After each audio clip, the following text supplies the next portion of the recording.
السلام عليكم ورحمة الله وبركاته. بسم الله والحمد لله والصلاة والسلام على رسول الله وعلى آله وصحبه ومن والاه. ربي شرح لي صدري ويسر لي أمري واحلل عقدة من لساني يفقهوا قولي. Mes frères et sœurs, aujourd'hui on commence avec l'aide d'Allah Tabarak wa Ta'ala une nouvelle série qui est les 7 qui seront sous l'ombre du trône d'Allah Azza wa Jal. Comme vous le savez, lorsque les gens sortiront de leur tombe, ils seront sur une même terre pour attendre de se faire juger en fonction de leurs œuvres. Les gens seront rassemblés le jour du jugement, pieds nus, non circoncis, comme Allah subhanahu wa ta'ala les a créés la première fois. Allah subhanahu wa ta'ala en parle dans Surat Al-Anbiya, Surat 21, verset 104. كما بدأنا أول خلق نعيده وعدا علينا إنا كنا فاعلين. Tout comme nous avons commencé la première création, ainsi nous la répéterons. C'est une promesse qui nous incombe et nous l'accomplirons. Dans Sahih al-Bukhari et Muslim, Aïcha radiallahu anha, la femme du prophète alayhi salatu wassalam, rapporte que le prophète alayhi salatu wassalam a dit: les hommes seront rassemblés au jour de la résurrection sans vêtements, c'est-à-dire nus, pieds nus et non circoncis. Aïcha radiallahu anha demanda au prophète alayhi salatu wassalam: ô messager d'Allah, est-ce que les hommes et les femmes seront tous ensemble, se voyant les uns les autres? C'est-à-dire qu'ils vont se voir les uns les autres nus? Il lui répondit: ô Aïcha, la situation sera si grave que l'on ne pensera pas à se regarder les uns les autres. Le jour du jugement, c'est un jour qui fait peur. C'est un jour qui sera long pour certains. Allah Tabarak wa Ta'ala, en parlant du jour du jugement, il a dit: وَأَنذِرْهُمْ يَوْمَ الْحَسْرَةِ, et avertis-les du jour du regret. Il y a des gens qui vont regretter amèrement de ne pas avoir bien agi, de ne pas avoir accompli de bonnes œuvres quand ils étaient sur terre. Ce jour-là, le jour du jugement, sera un vendredi. La preuve, selon Abu Huraira radiyallahu anhu, le prophète alayhi salatu wassalam a dit: le meilleur jour sur lequel le soleil s'est levé est le jour du vendredi. C'est le jour où Allah a créé Adam. C'est le jour où Adam fut créé, le jour où il fut introduit dans le paradis, et le jour où il en fit sortie, donc pour descendre sur terre. Et c'est le jour où aura lieu la résurrection rapportée par l'imam Muslim. La terre du jour du jugement ne contiendra absolument rien. C'est-à-dire que c'est une terre blanche et poussiéreuse, qui ne contient ni construction, ni arbre, elle est complètement vide. Selon Sahl ibn Sa'd radiyallahu anhu, le prophète alayhi salatu wassalam a dit: au jour de la résurrection, les hommes seront rassemblés sur une terre blanche et vierge, comme une pièce de monnaie pure ne portant aucune marque, rapportée par Bukhari et Muslim. Les gens seront debout ce jour-là pendant 50 000 ans. Mais ici, il ne s'agit pas de tout le monde, car les pieux, eux, ils seront en train d'attendre une période qui est courte, c'est-à-dire une période qui, comme dans certains textes, est celle qu'on a entre Dhuhr et Asr. D'autres vont rester 50 000 ans debout. Allah subhanahu wa ta'ala nous dit: Fi yawmin kana miqdaruhu 50 alf sana, un jour dont la durée est de 50 000 ans. Par contre, on a dit pour les croyants, la durée sera réduite. Les gens seront debout le jour du jugement, sauf qu'il y en a d'autres qui ne seront pas debout. Certains auront des montures sur lesquelles ils seront assis. Les malaïkas, les anges, vont leur amener ces montures pour qu'ils puissent se reposer. Donc il y en a le jour du jugement qui seront ressuscités, comme a dit Nabi sallallahu alayhi wa sallam, sur des montures, d'autres marchant sur leurs pieds, en étant debout donc, et d'autres qui marcheront sur leur visage. Et dans un texte, le prophète alayhi salatu wa sallam a été questionné quand il a dit marcher sur le visage. Il a dit alayhi salatu wa sallam: celui qui a fait marcher l'être humain sur ses pieds est capable de le faire marcher sur son visage. Inna Allah ala kulli shayn qadir, Allah est capable de tout. Ce jour-là, le soleil sera très proche des créatures. Le soleil sera très proche des créatures et les gens seront plongés dans leur sueur. Al-Miqdad radiyallahu anhu a dit: j'ai entendu le messager d'Allah alayhi salatu wassalam dire: le jour de la résurrection, le soleil sera rapproché des gens à une distance d'1 mille. Sulayman ibn Amir, qui rapporte le récit d'Al-Miqdad, dit: par Allah, je ne sais pas ce qu'il voulait dire par 1000. Est-ce la distance sous ce nom ou est-ce la longueur du bâtonnet à rimel? Car en arabe, le terme 1000, le mot 1000 a en effet les deux significations. Les gens seront alors submergés par leur sueur selon la valeur de leurs œuvres. Certains le seront jusqu'à la cheville, d'autres jusqu'au genou, d'autres jusqu'aux hanches, et pour d'autres la sueur atteindra leur bouche à la manière de la bride. Et le prophète sallallahu alayhi wa sallam fit signe de sa main à la hauteur de sa bouche, rapporté par l'imam Muslim. À cause de cette situation terrible, les humains se rendront auprès de différents grands prophètes et messagers afin de leur demander d'intercéder pour eux, qu'ils les libèrent de cette situation. Dans le hadith de Anas radiyallahu anhu, on lit ainsi, afin qu'il nous libère de celui dans lequel nous sommes, rapporté par Bukhari et Muslim. Et dans un autre hadith, le hadith d'Abi Huraira, Allah rassemblera les premiers et les derniers dans une seule plaine. Celui qui les appellera pourra leur faire entendre et le regard les embrassera tous. Le soleil se rapprochera, atteindra alors les hommes de soucis et de malheurs, ce qu'ils ne pourront pas supporter. Les hommes diront, ne voyez-vous pas la situation à laquelle nous sommes parvenus? Ne regardez-vous pas qui peut intercéder pour vous auprès d'Allah, rapporté par Bukhari et Muslim. Ce jour-là, il fera très chaud à cause du soleil. Les gens seront, comme on vous l'a dit, dans cette chaleur, sauf certaines catégories de personnes qui seront sous l'ombre du trône d'Allah tabarak wa ta'ala. Ibn Hajar rahimallah, ce grand savant, on a cité d'ailleurs plus de 20 dans Fath al-Bari qui seront sous l'ombre du trône d'Allah. Et donc, ce jour-là, qui sera un jour difficile, il y a des gens qui goûteront à la facilité. L'attente ne sera pas de 50 000 ans, mais elle sera réduite. Ils ne seront pas noyés dans leur sueur, ils n'auront pas le soleil au-dessus de leur tête, mais ils auront l'ombre du trône d'Allah subhanahu wa ta'ala au-dessus de leur tête. Et tout ça, c'est en fonction de quoi? De leurs œuvres sur terre. C'est parce qu'ils ont profité correctement de leur vie ici-bas. Et il n'y a rien sans rien. Il n'y a pas de surprise. Tu œuvres, tu bosses, bi'idhnillahi azza wa jal, tu auras des grandes récompenses. Tu ne fais aucun effort, tu ne fais rien, tu vis dans l'insouciance, tu oublies Allah subhanahu wa ta'ala, eh bien il se peut que tu sois dans un très grand danger le jour du jugement. Et rappelez-vous aussi une chose, c'est que le prophète alayhi salatu wassalam dit chaque personne sera ressuscitée de la même manière dont elle est morte. Imagine-toi, si tu vis sur l'adoration, tu mourras sur l'adoration et tu seras ressuscité sur celle-ci. Et si tu vis sur le péché, tu mourras sur le péché et tu seras ressuscité sur celui-ci. Est-ce que tu vas être ressuscité en étant en train de faire un acte d'obéissance comme lire le Coran, comme être en prière? Est-ce que tu ne veux pas une telle mort? Ou est-ce que tu préfères mourir dans un endroit qu'Allah déteste, en train de faire un acte qu'Allah n'aime pas? Sachez que sur terre, on s'est beaucoup préparé pour les examens de ce bas monde.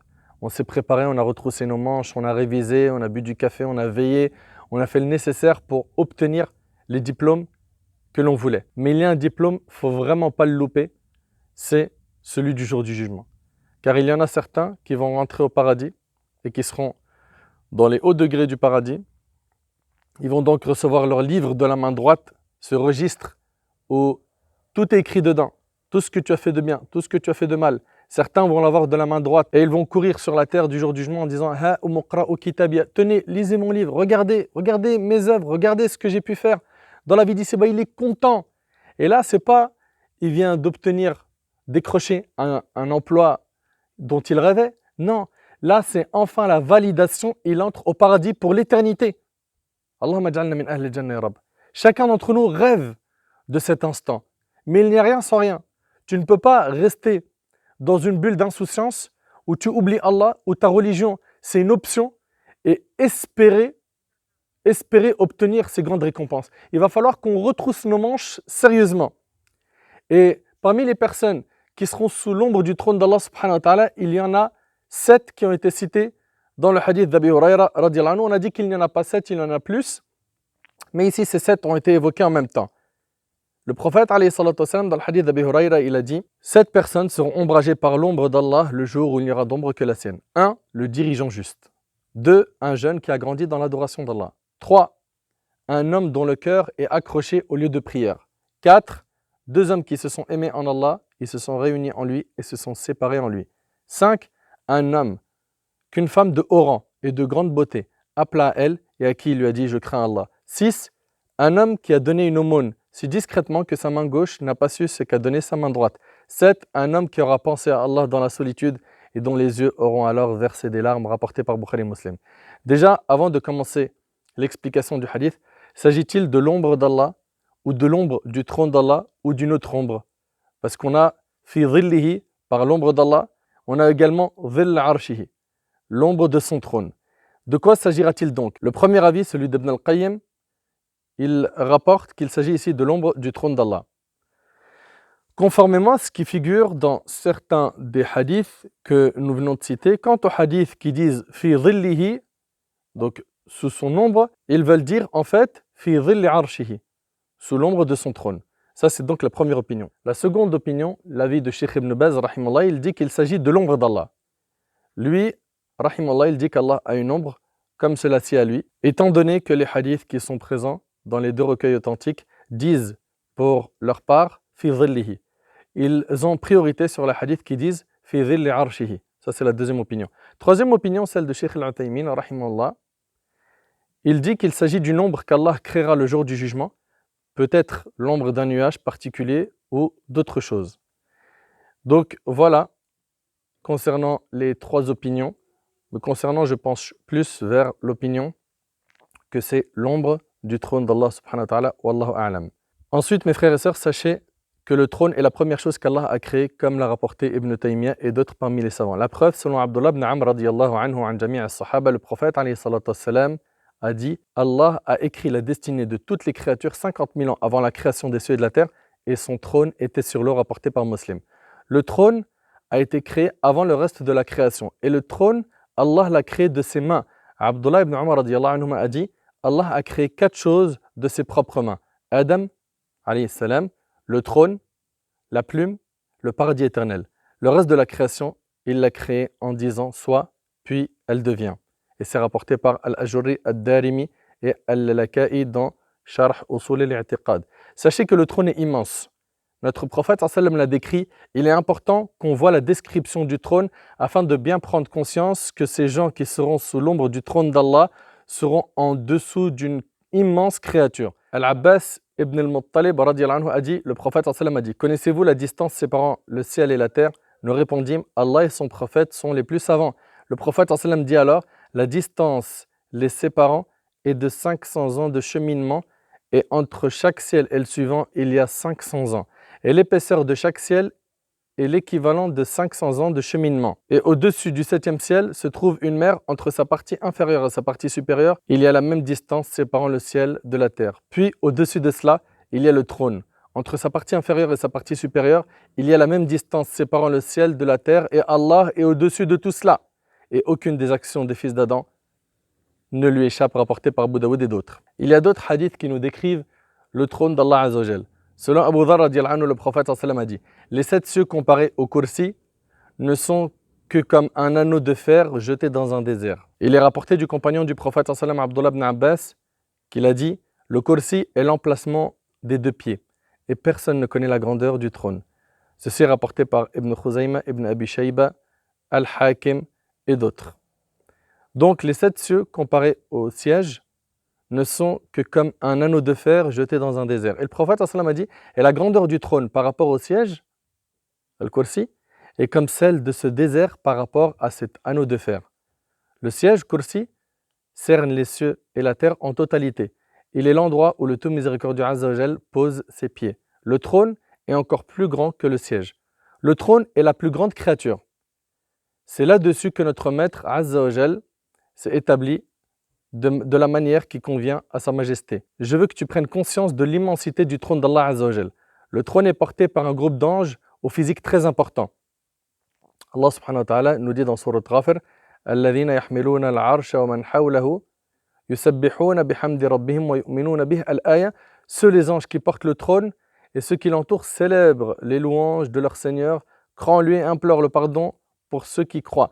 Donc ici on voit qu'il y a des anges qui portent le trône d'Allah subhanahu wa ta'ala. Dans Sourate Az-Zumar, Sourate 39, verset 75, Allah subhanahu wa ta'ala il nous dit وَتَرَى الْمَلَائِكَةَ حَافِينَ مِنْ حَوْلِ الْعَرْشِ Al-Aya. Et tu verras les anges faisant cercle autour du trône. Et At-Tabarani dans son Mu'jam Al-Awsat rapporte avec une chaîne de transmission authentique que selon Anas radiyallahu anhu, le prophète alayhi salatu wassalam a dit « Il m'a été permis de décrire un des anges porteurs du trône. Alors ses pieds sont en bas de la terre et le trône sur sa corne, entre le lobe de ses oreilles et son épaule, ça c'est l'ange qui porte le trône d'Allah, il y en a 8. Regardez la description juste de l'ange qui porte le trône d'Allah. Entre le lobe de ses oreilles et ses épaules, il y a le battement des oiseaux durant 700 ans. Cet ange disant « Subhanaka haythu kunt » gloire à toi n'importe où tu te trouves. Et sachez que le trône possède des pieds.